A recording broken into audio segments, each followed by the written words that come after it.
Et si je vous dis, Mathieu, ainsi qu'à nos auditeurs, Égypte ancienne, que me répondez-vous? Alors spontanément j'aurais dit Cléopâtre, mais je sais qu'on va parler évidemment de Toutankhamon. Et c'est bien de lui dont il s'agit, le plus célèbre des pharaons, qui a bien failli rester dans l'ombre de l'histoire. Eh bien, il est en ce moment la star, si on peut dire, d'une exposition à la grande halle de la Villette à Paris. Et le succès est tel que c'est la plus visitée de l'histoire en France. Thierry Vincenti d'IMG France est le producteur. Écoutez-le, c'est un homme heureux. C'est une grande joie que de pouvoir accueillir autant de monde et de pouvoir produire un succès aussi exceptionnel à Paris. Et donc de base, effectivement, ce qu'on a présenté comme l'exposition du siècle, l'exposition Toutankhamon qui a eu lieu au Petit Palais en 1967.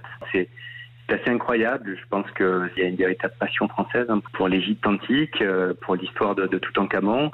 Et par ailleurs, je pense qu'on a eu la chance de pouvoir présenter une richesse, une qualité des pièces exceptionnelles qui sont sorties du musée du Caire, dont certaines n'étaient jamais sorties. Il y a peut-être aussi cette idée selon laquelle ces pièces vont retourner de manière définitive au grand musée égyptien qui est construit sur le plateau de Gizeh face aux pyramides.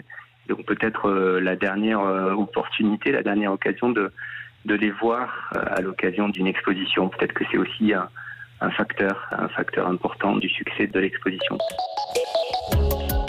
Thierry Vincenti, le directeur général d'IMG France, au micro Europe 1 de Diane Chenouda. Vous l'avez vu cette exposition, Sonia? J'ai fait partie des heureux, des chanceux, Mathieu. Faut tomber un jour où il n'y a pas trop de monde. Bien sûr. Faut tomber un jour où il n'y a pas trop de monde, effectivement, mais il y a quelques trésors à voir et c'est bien normal.